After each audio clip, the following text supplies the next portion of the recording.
Good morning class, welcome back. We began with the chapter service sector or tertiary sector. We saw the meaning of service sector, what is service sector, what is the importance or what is the role of service sector. Then we moved on with the interrelation of service sector with other two sectors, primary and secondary, how are they related. Today we will see the service sector channels, the channels of service sector or the sub-categorization of service sector, which actually make the service sector a complete economical activity which actually fetches a lot of income and employment generation to the general masses. So the first one is transportation channel. Transportation and its importance is the topic of the day. We are going to see what is transportation and what is the importance of transportation.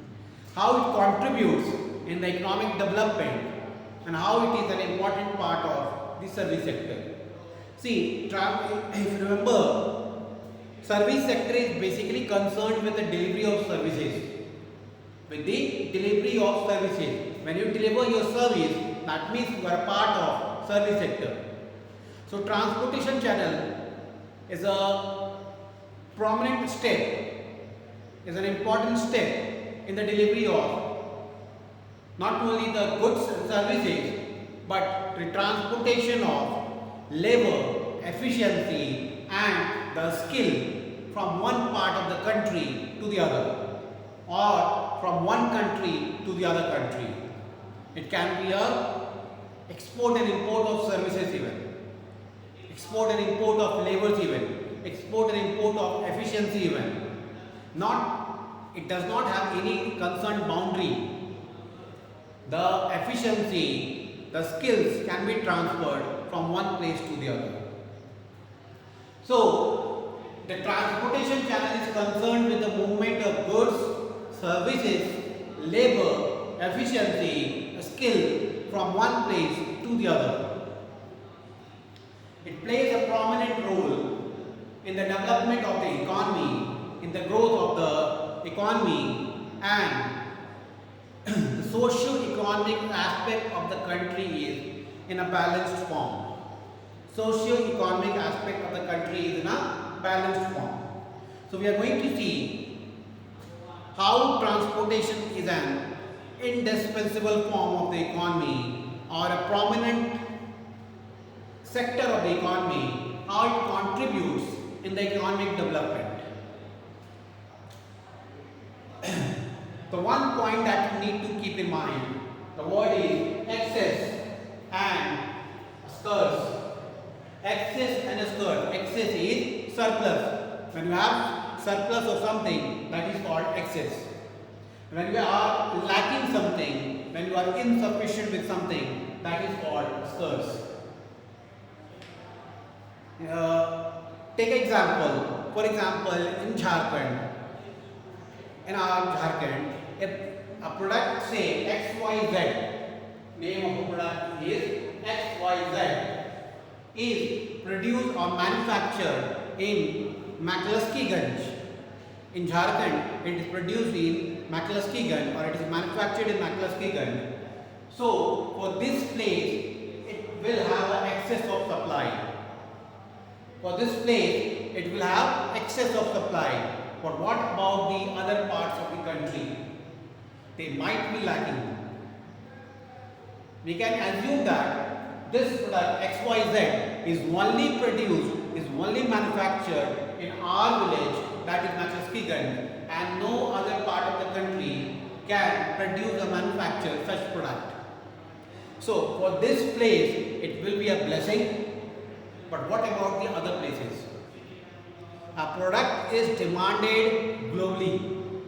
If it is of use, it is demanded globally. Now, in order to mitigate the gap between the excess and the scarce, surplus and insufficiency, the transport channel comes into action. Wherever the surplus products are produced, it loads the product and transfers it to the place or the area where there is a scarcity. So transport channel plays a prominent role in the delivery of services, in the delivery of product, in the transfer of product from one place to the other. Keep in mind, it is not only the delivery of services and the product, but the delivery of human skill, efficiency, the labors, all are transferred through transportation channel. And not only within the country, but outside the country too.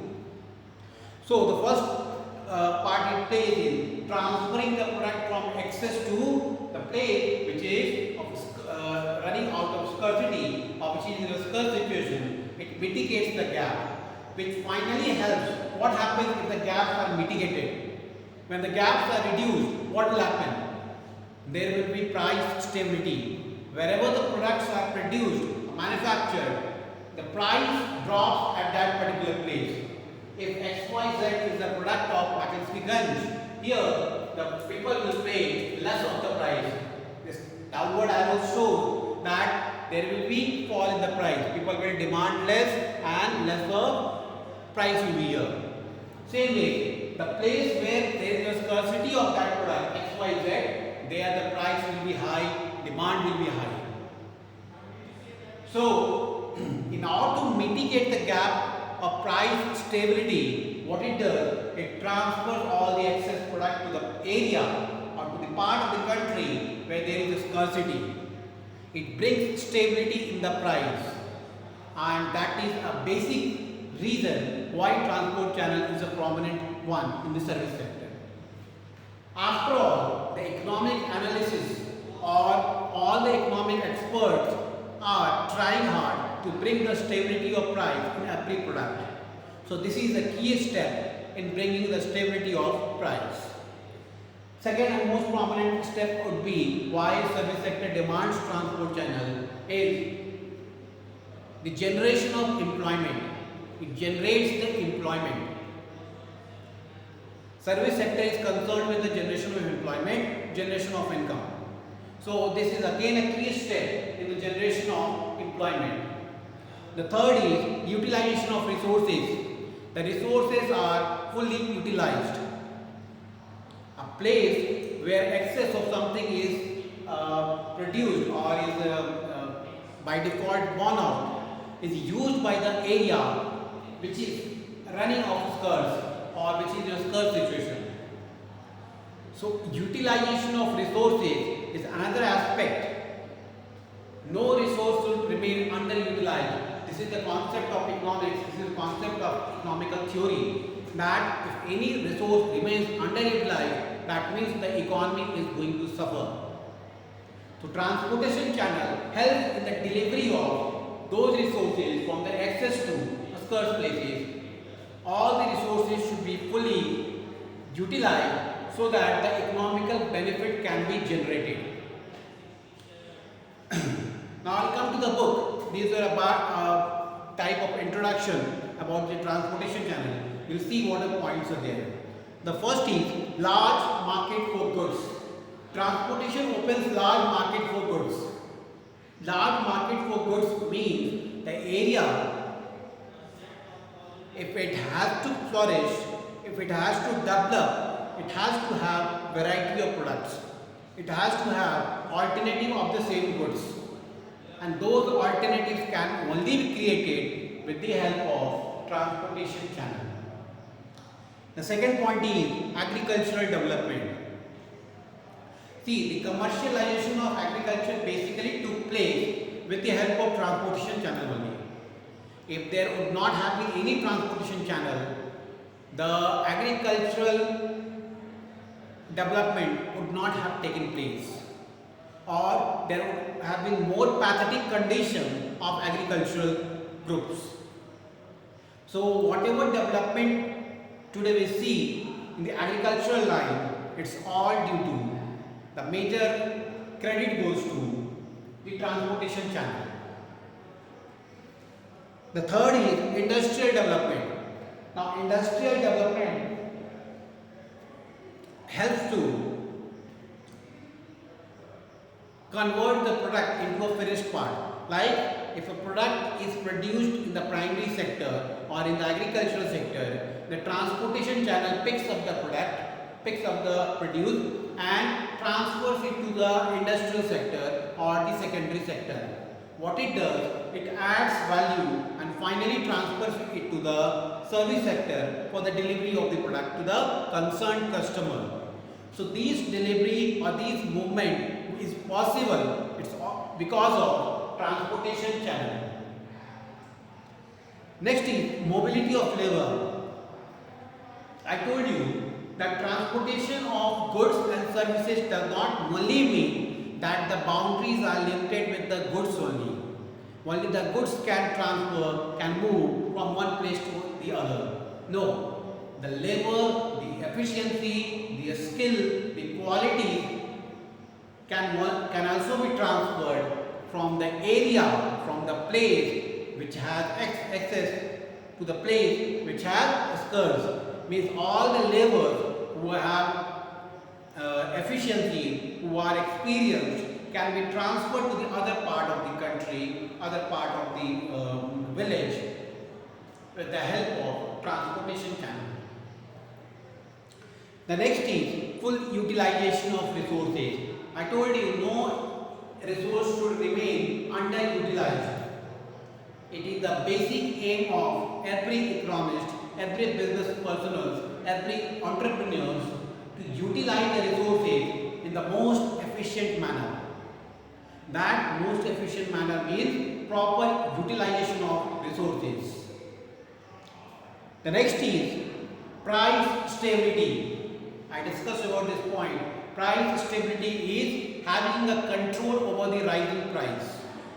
Price stability is basically having control over the rising prices.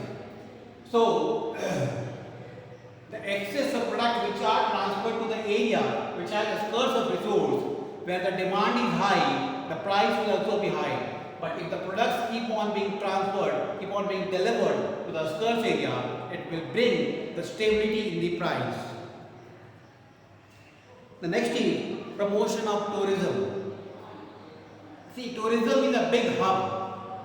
It's a big source of income for our country. We are promoting the medical tourism even today. Means people from abroad come to our country in order to get the treatment. So we are scientifically developed now. So tourism is not only that tourists coming to our country for sightseeing of our, just seeing the pathetic condition of our country, but it's all about knowing a country, its culture. So tourism takes place in our country, and that is possible due to transportation channel. See, when I say transportation channel, I do not mean only the road transport or rail transport or water transport or air transport. It categorizes all. The next is employment generation. I told you it creates employment for the general masses. It creates employment opportunities for the general masses or for the general public who have the caliber, who have the talent, who have the efficiency. For them, the service sector creates employment opportunities, of which transportation channel again plays a prominent role. So, if I conclude over here, the transportation channel plays a very prominent role. I'll just read a line that is mentioned over here. If agriculture and industry are considered as the body and bones of the economy, transport and communication certainly constitute its nerves. Transport and communication constitute its nerves, the nerves of the body and the brain.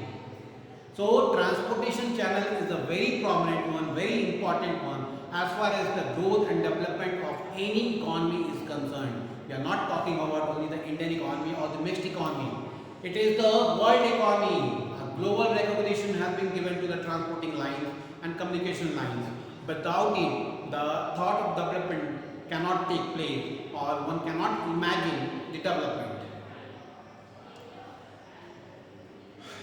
I shall put an end over here today, and I request you to go through the video and put up your doubts in the Zoom classes.